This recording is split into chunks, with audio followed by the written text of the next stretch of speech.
Ito ang mainit na balita at pinag-uusapan ngayon sa mundo ng social media. Deputy Speaker Rodante Marcoleta, binanatan ang ACT Teachers Party List Representative na si Franz Castro sa pagdinig sa Senado. Matapos tila ipagpilitan nito na dapat panagutan ni dating Pangulong Rodrigo Duterte ang di umano'y graft and corruption na ginawa nito sa panahon ng kanyang panunungkulan. Pero bago ang lahat mga kababayan, kung bago ka pa lamang sa aming channel, please huwag kalimutang mag-like, subscribe at i-click ang notification bell para mas maging updated ka pa lalo sa lahat pa ng bagong video na i-upload namin. At eto na nga mga kababayan, matapos banata noon si Vice President Deputy Secretary Sara Duterte Carpio ng ACT Teacher Party List na si Franz Castro ay tila panibagong kalbaryo at kahihiyan ang sinapit nito sa kamay ng katauhan ni former Deputy Speaker na si Rodante Marcoleta. Matapos questionin ni Castro ang di umano'y pamamahala noon ng ama ni Vice President Sara Duterte na si former President Rodrigo Duterte, umani ng iba't ibang reaksyon ang naging congressional hearing kung saan tila ipinipilit ni Castro na dapat panagutan ni Pangulong Rodrigo Duterte ang mga di umano'y graft and corruption na isinampas sa kanya. Ang kasong ito ay tila ipinagpipilitan pa rin di umano ng marami sa mga makakaliwang grupo, kung saan ay isa sa mga tumututol noon na bigyan ng kapangyarihan si Pangulong Rodrigo Duterte na ipasa ang Bayanihan Act 1, kung saan ay nagbibigay ng financial aid o ayuda nung kapanahunan o kasagsagan ng pandemya. Ayon kay ACT Teacher Party List Representative Castro, malinaw daw ang graft and corruption na nangyari sa panahon ni Pangulong Rodrigo Duterte, kaya dapat daw ay hindi ipagsawalang bahala ng Kongreso ang mga posibleng patong-patong na isampa sa dating Pangulo. Ipinagpipilitan pa nga ng ACT Teacher Party List Representative na si Franz Castro na dapat raw ay bigyan ng kaparusahan si Pangulong Rodrigo Duterte at mga di umano'y sangkot sa pinaka-anomalyang korupsyon na kanyang ginawa sa kanyang panunungkulan.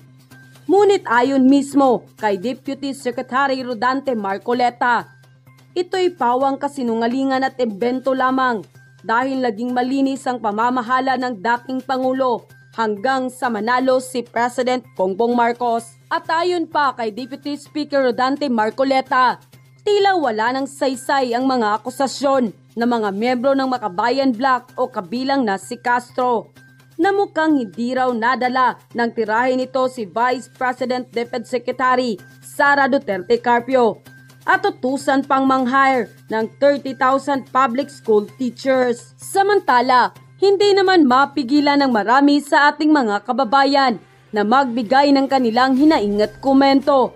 At ayon pa sa kanila, iyan talaga silang makakaliwa. Ganyan talaga ang gawin nila, magtahi ng mga kasinungalingan. Dapat dyan ikulong na para di na makapaglinlang at makapangloko. Alam naman natin, yung makakaliwa, puro may siras. O mga yan, ang treatment dyan, dapat ikulong na. Hindi na talaga kayo titigil mga kaliwaan. Kayo ang magaling gumawa ng hokus-pokus at malakas magparatang. Kayo lang naman ang may anomalya. Bakit ba hindi na lang kayo makontento na sa panahon na nakaupo pa si Tatay Digong at hanggang bago siya umalis sa Malacanang ay napakaraming magagandang pagbabago sa Pilipinas, lalo na sa transportasyon at build program na pinakikinabangan natin lahat. Siya lang ang nakalinis sa Manila Bay. Hindi na talaga unlad ang bansa natin kung palagi na lang may mga taong kagaya nyo na sa tuwing may magandang bagay na nagawa ang presidente ay pilit nyong hinahanapan ng butas. Please, pakisabi nga sa panahon ba ng kaliwaan, ano ba ang nagawa nila? Mas mabuti ba talagang tanggalin na lang kayo lahat dyan sa Kongreso? Sayang lang ang pera ng taong bayan sa inyo. Dapat sa 2025 election, wag nang iboto ang makakaliwang party list para tuluyan na silang mawala. Pati mga CCP, NPA, NDF dahil wala na silang budget. Hindi talaga titigil ang makakaliwa na yan kung pinapabayaan ninyo silang magkakalat at maggagala. Dapat ay ipakulong na ang mga yan. End quote. Magandang araw mga kaibigan. Pag-usapan natin ang resulta ng Pulse Asia Survey commissioned by Senate President Miguel Zubiri. Na ang resultang ito ay siguradong magpapaiyak, maaaborido ang mga Makabayan Black, yung mga kasamahan nila sa leftist na movement. Okay, si Senate President Zubiri nag-commission with bayad ito, kung commission survey. Nagbayad siya sa Pulse Asia. Tinanong ang mga respondents kung pabor ba sila sa mandatory revival ng ROTC, Reserve Officers Training Corps. So ang survey ginanap noong December 3 to 7. At ito na po ang resulta. Shinare ni Senator Zubiri. 69% sa mga respondents nagsasabi na pabor sila na gawing mandatory ang ROTC program for all young people.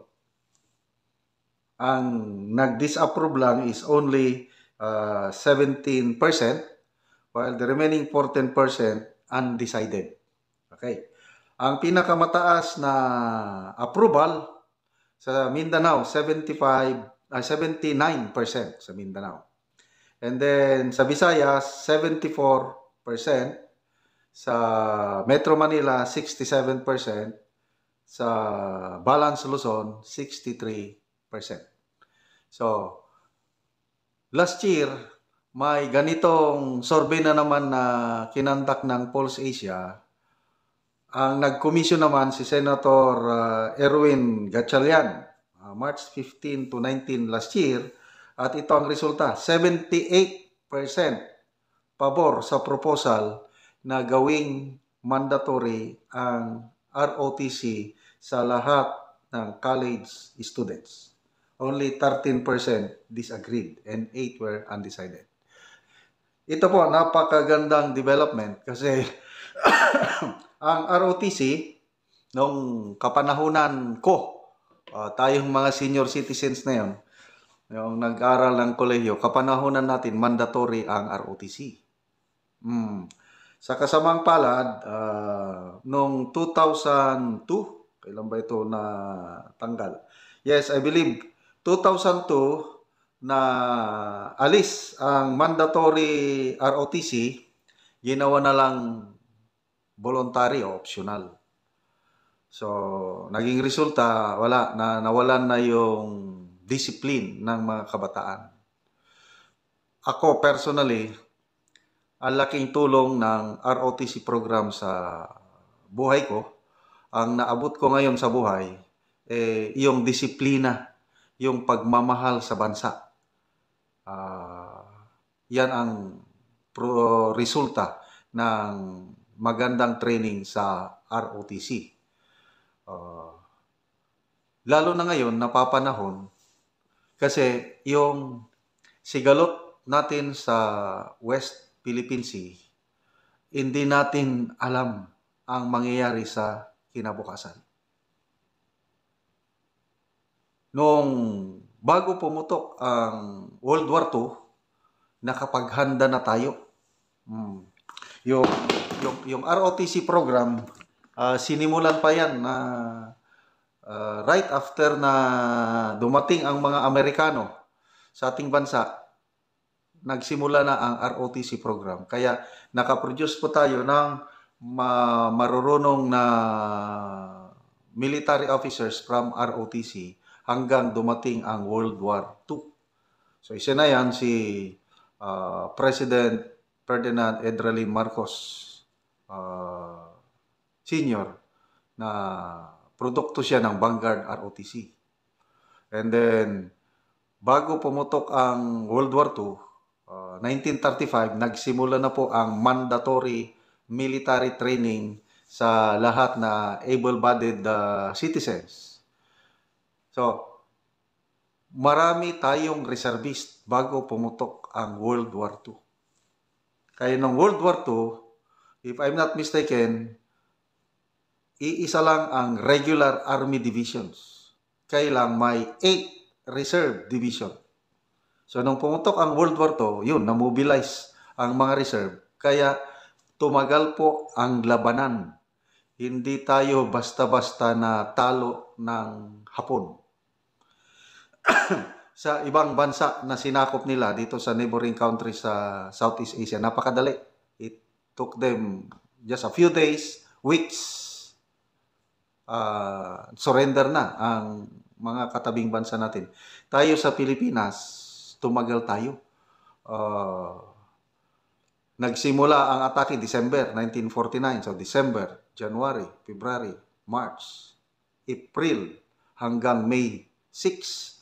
So halos inabutan tayo ng 6 months. Lumalaban pa rin tayo kasi nakapaghanda po tayo, yung marami tayong reservist na na-mobilize. So, may this serve sa lesson yung nangyari sa World War II dahil nakapaghanda tayo na dapat ngayon, dahil hindi natin alam kung ano ang mangyari sa West Philippine Sea, maghanda na tayo. Ibalik na yung dati na mandatory ROTC program. Okay? Look, an example is South Korea. Kahit artista ka doon, kahit sino ka pa man, mandatory mag-render ka ng, I think, 3 years na military service. Then after that, after 3 years, pwede ka nang bumalik sa civilian. Kailan? Member ka na ng reserve force. So handa ang mga South Koreans in case na magkaroon ulit ng digmaan sa kanila. Kasi napagdaanan na nila yung Korean War. Ganon din ang Taiwan. Dahil anytime pwedeng lusubin ng China ang Taiwan. Kaya grabe ang pag-build up ng reserve force ng Taiwanese government. Mandatory ang military training doon. So, kung ang ating mga kalapit bansa naghahanda, bakit tayo hindi? Ang kasabihan, in order to preserve peace, prepare for war. Yun po ang lesson na natutunan ko sa military service. Maghanda na tayo ngayon.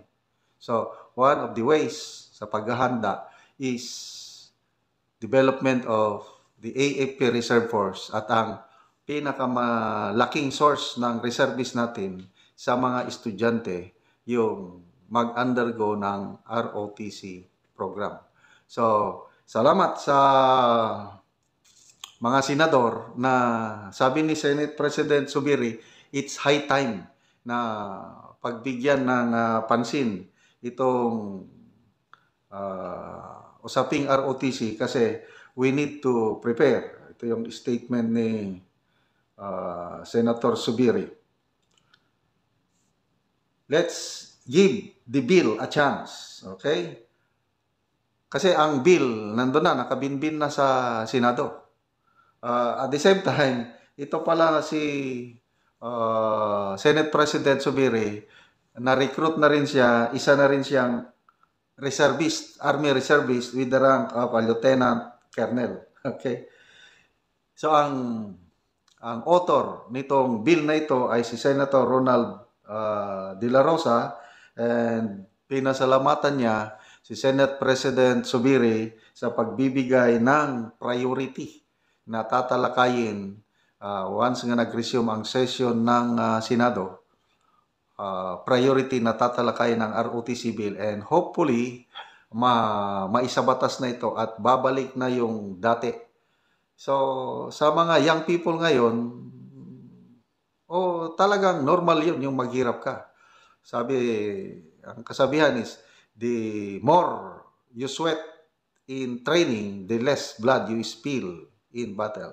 Mahirap ang training sa ROTC because it's a military training. Kaya lang, pagdating ng panahon, malaking maitulong yan sa seguridad sa ating bansa. Mabuhay ang ROTC program. At yun na nga mga kababayan, ano na ang masasabi mo? Kung mayroon kayong hinaingat komento patungkol sa balitang ito, please comment down below. Pag-uusapan natin yan sa comment section. At kung nagustuhan nyo ang video, ay huwag kalimutang mag-like at i-share na din. para mas marami pang makaalam at umabot ito sa marami sa ating mga kababayan. Maraming salamat po.